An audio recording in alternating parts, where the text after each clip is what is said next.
semuanya, apa kabar kalian di hari ini? Mudah-mudahan kalian semua dalam keadaan sehat walafiat ya dan tetap semangat. Pada kesempatan kali ini kita akan belajar tentang lingkungan sahabat kita. Tema 8, subtema 3 tentang upaya pelestarian lingkungan.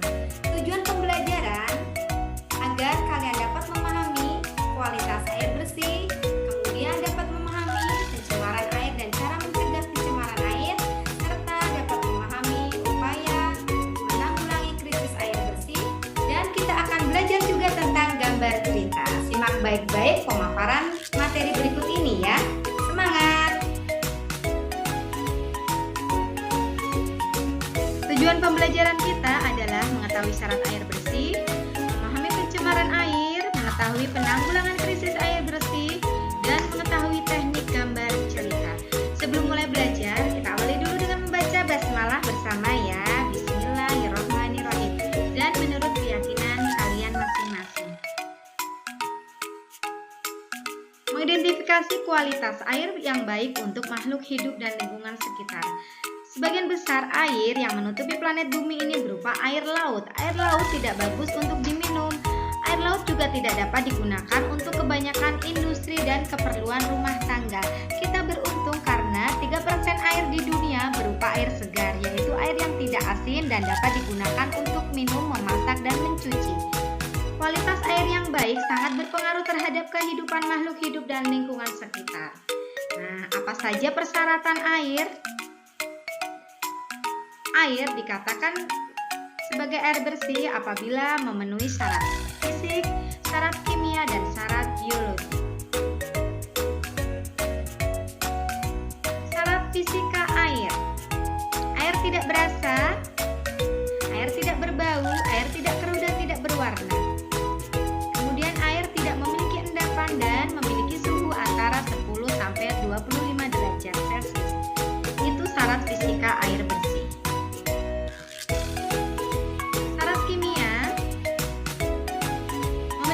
Keasaman yang normal antara 6,5 sampai 9,2. Air tidak mengandung bahan kimia beracun, kemudian cukup iodium, tidak mengandung logam. Syarat biologi, air tidak mengandung bakteri patogen ya. Bakteri patogen itu adalah bakteri yang berbahaya jika dikonsumsi oleh makhluk hidup tertentu. Itu adalah syarat air bersih.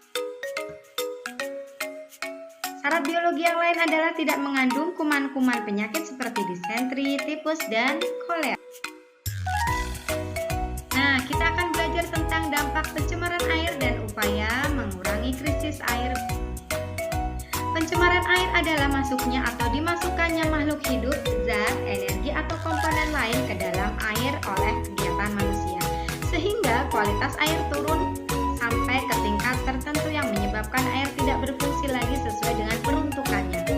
Pencemaran air itu dapat dikategorikan menjadi dua, yaitu sumber yang langsung dan sumber tidak langsung.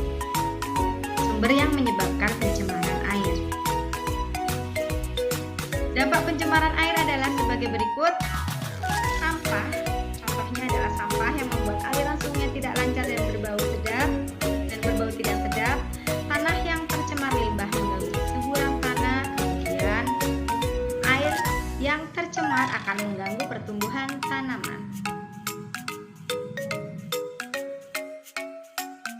Nah, bagaimana cara kita mengurangi krisis air bersih?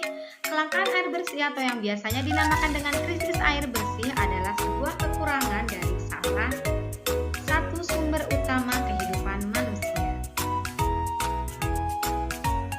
Beberapa faktor yang memiliki peran penting dalam menyebabkan kelangkaan air bersih adalah pencemaran air, iklim atau kemarau yang berkepanjangan, peningkatan polusi, dan juga penggunaan air secara berlebihan.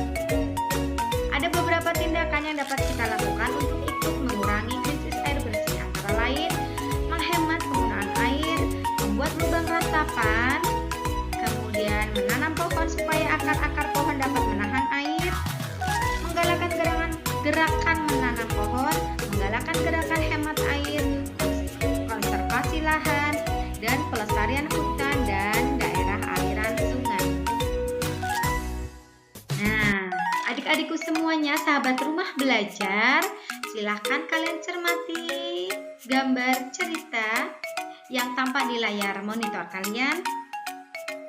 Apa itu gambar cerita? Sahabat rumah belajar semuanya, gambar cerita adalah ilustrasi gambar yang dibuat untuk memperjelas pesan teks yang ingin disampaikan.